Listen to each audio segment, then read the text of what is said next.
Kembali lagi di Cerita Cinta Channel. Jangan lupa like, comment, and subscribe ya. Terima kasih. Setelah berbincang dan bercanda dengan sang kekasih, kini Michelle pun beranjak dari duduknya dan langsung menuju kamarnya. Hatinya sudah lega dan rasa rindunya dengan sang kekasih sudah terobati. Ceklek. Astaga, pekik Michelle terkejut saat melihat Aldi tengah duduk di atas tempat tidurnya. Al, lo ngapain di sini? Menurut kamu ngapain? Tanya Aldi dengan raut wajah datarnya. Seneng ya habis diapelin? Jelas dong, jawab Michelle lalu kembali tersenyum, membayangkan kembali saat-saat dirinya dengan Rasya tadi, terlebih saat mamanya ternyata memberikan lampu hijau padanya dan Rasya. Piar. Michelle langsung terperanjat kaget saat mendengar suara gelas jatuh dan pecah. Aldi segera bangkit dari duduknya. Lalu ia berniat pergi keluar dari kamar Michelle. Ia akui hatinya panas dan cemburu melihat Michelle yang terus memamerkan kebahagiaannya dengan Rasya. "Lu kenapa sih, Al?" tanya Michelle menahan tangan Aldi sebelum sampai di ambang pintu. "Gak apa-apa," jawab Aldi singkat. Lalu ia melepaskan tangan Michelle dan kembali melangkahkan kakinya keluar. "Aldi, tunggu!" seru Michelle dan langsung mengambil satu tongkat Aldi hingga mau tak mau Aldi berhenti. "Lu marah sama gue atau lo cemburu sama Kak Rasya?" Aldi hanya diam tak menjawab pertanyaan Michelle. Namun hal itu membuat Michelle langsung mengerti dan segera berdiri di depan Aldi. "Gak pantas banget lo cemburu sama Kak Rasya. Serius, muka lo jelek banget. Jadi makin dingin dan makin kaku kayak kanebo kurang air," ucap Michelle sambil tangannya terulur menyentuh rahang kokoh milik Aldi yang terlihat begitu keras. Michelle tahu bahwa Aldi marah padanya. "Istirahatlah, aku akan keluar," kata Aldi masih dengan wajah datarnya, membuat Michelle langsung menghela nafas panjang. "Al, jangan marah, lo itu gak pantas kalau kayak gini, malu sama itu loh," ucap Michelle spontan, membuat Aldi langsung mengerutkan dahinya. "Kenapa? Gue udah lihat ya, walau sekilas, dan lo gak cocok ngambek-ngambek kayak anak kecil begini. Itu doang yang gede, tapi pikiran lo cetek kayak anak kecil," sungut Michelle berdecak. Lalu ia hendak melangkah menuju tempat tidur, namun tangannya langsung dicekal oleh Aldi. "Lalu apa yang cocok buat gue?" tantang Aldi menatap lekat mata Michelle. "Al, lo mau apa?" tanya Michelle gugup saat melihat wajah Aldi langsung berubah. Terlebih gaya bahasa Aldi yang awalnya aku kamu langsung berubah jadi gue loh. Sungguh Michelle tidak menyangka Aldi berubah seperti ini. "Jawab, Sel, apa yang cocok buat gue yang punya itu besar? Tanya Aldi lagi sambil mengusap pipi Michelle dengan lembut. Jantung Michelle langsung berdetak semakin cepat, tubuhnya bergetar, dan ia begitu susah menelan salivanya sendiri. "Sepertinya gue udah bangunin macan tidur," gumamnya dalam hati. "Al, jangan begini, kaki lo sakit," ucap Michelle terbata. Kini Michelle merasa Aldi semakin menghimpitnya dan memaksa dirinya terus berjalan mundur hingga tanpa ia sadari. Kini dirinya sudah mentok sampai di tempat tidurnya sendiri. "Lo masih peduli sama kaki gue, Sel? Tanya Aldi begitu lembut. Namun entah mengapa terdengar begitu menyeramkan di telinga Michelle. "Al," kata Michelle langsung terhenti saat ia melihat Aldi langsung berdiri tegak dan berjalan tertatih meninggalkannya keluar kamar. Michelle bisa melihat wajah kecewa dan marah bercampur menjadi satu dalam sorot mata tajam itu. Namun Michelle juga bingung mengapa Aldi harus seperti itu, mengapa begitu sulit untuk Aldi jujur akan perasaannya padanya.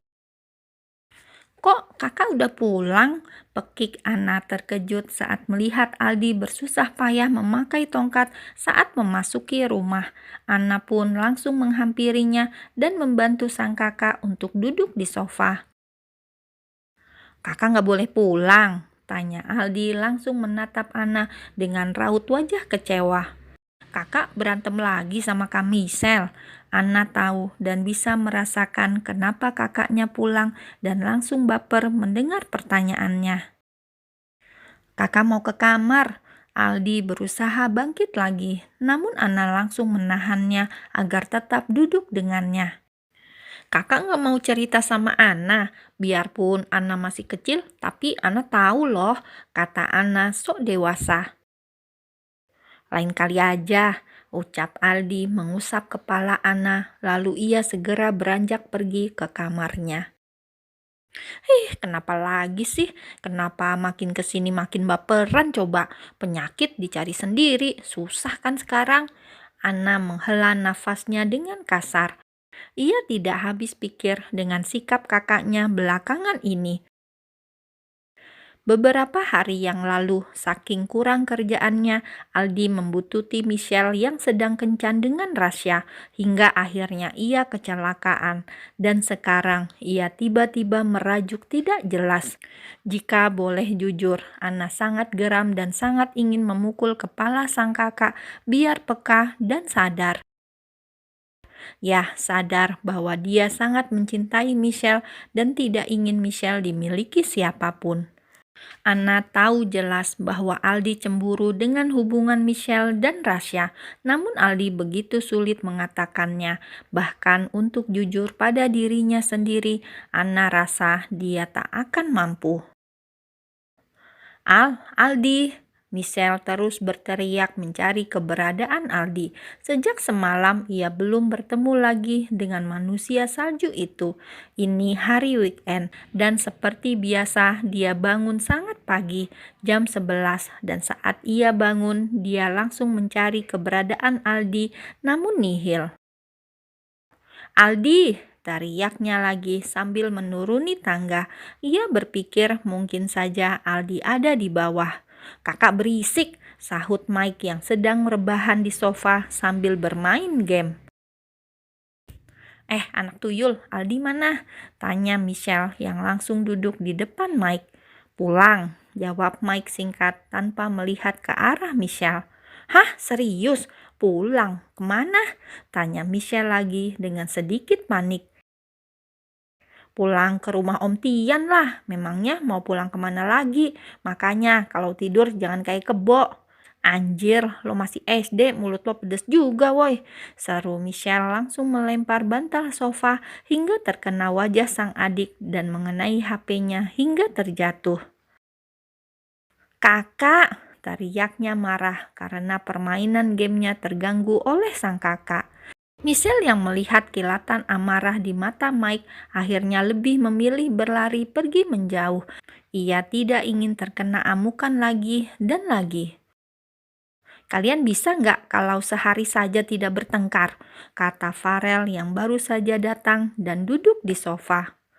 Anak tuyul tuh yang ngajak ribut, teriak Michelle dari tengah tangga lalu ia melanjutkan langkahnya menuju kamar.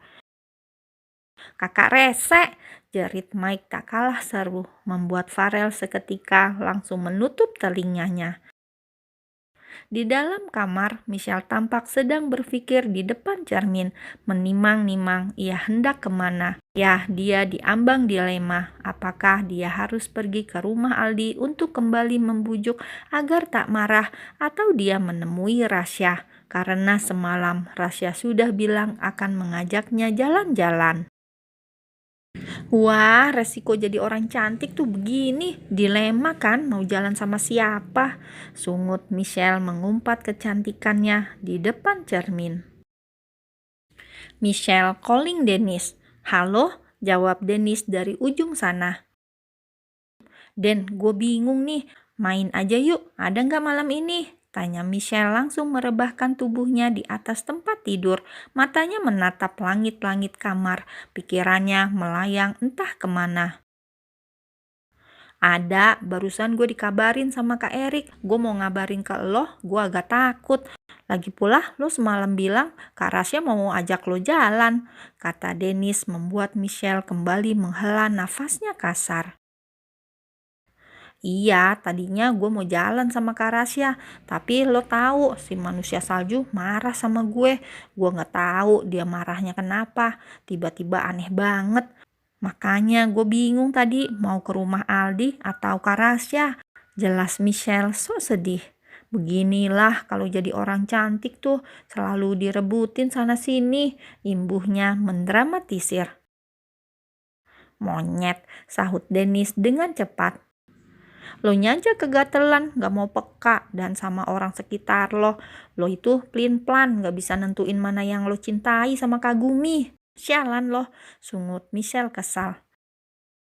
Dahlah, kalau malam ini mau main, jamnya seperti biasa. Jangan lupa, lo pastiin si Frozen kuat mental dan hatinya. Jangan sampai dia ngambek lagi. Yaps, gue langsung ke tempat Kak Erik sekarang, kata Michelle. Lalu ia langsung mematikan sambungan telepon dan segera mandi untuk bersiap ke acara permainannya nanti malam. Ayo Kak, sama Ana aja, ujar Ana membujuk Aldi agar mau kembali ke rumah sakit untuk melepas gips di kakinya. Gak perlu, kakak bisa sendiri kok, kata Aldi menolak untuk ditemani adiknya. Yakin bisa sendiri, biar ditemani Ana, atau mau sama papa? Tawar Tian membuat Aldi langsung menggelengkan kepalanya dengan cepat. Aldi sama Ana saja, Pah, jawab Aldi membuat Ana dan Tian langsung terkekeh. Setelah selesai makan siang, Aldi dan Ana pun langsung menuju rumah sakit dengan diantar oleh supir. Sepanjang perjalanan, Aldi hanya diam dan fokus dengan HP-nya, membuat Ana merasa sedikit kesal. Kalau kangen chat, kalau khawatir telepon, kalau Ana langsung berhenti menyindir sang kakak saat ia mendapatkan tatapan maut dari Aldi. Hehe, peace, imbuhnya memberikan dua jarinya membentuk huruf V. Lagian kakak tuh aneh banget coba. Dari tadi cuma scroll-scroll chat doang, tapi nggak berani ngeping atau chat duluan. Payah, cibir Ana membuat Aldi langsung mendengus. Sudahlah, ayo turun. Anak kecil nggak usah ikut campur urusan orang dewasa, kata Aldi. Lalu ia segera membuka pintu mobil karena sudah sampai di rumah sakit. Dih, Ana udah gede ya, decak Ana sedikit kesal sambil mengikuti langkah kaki Aldi. Langkah Aldi dan Ana seketika langsung terhenti saat melihat Rasya tengah menangis di depan sebuah ruangan seorang diri. Ana dan Aldi langsung saling menatap untuk sesaat, lalu mereka pun akhirnya memutuskan untuk menghampiri Rasya. Ras, Kak Rasya, panggil Aldi dan Ana bersamaan, membuat Rasya langsung mendongakkan kepalanya ke atas. Seperti mendapatkan cahaya di tengah kegelapan, Rasya langsung beranjak bangun dan langsung memeluk orang di depannya. Ia sedikit merasa lega saat merasa ada yang bisa ia jadikan sandaran. Ras, desis Aldi menahan kesal, namun ia juga ikut terenyuh melihat seorang Rasya menangis seorang diri.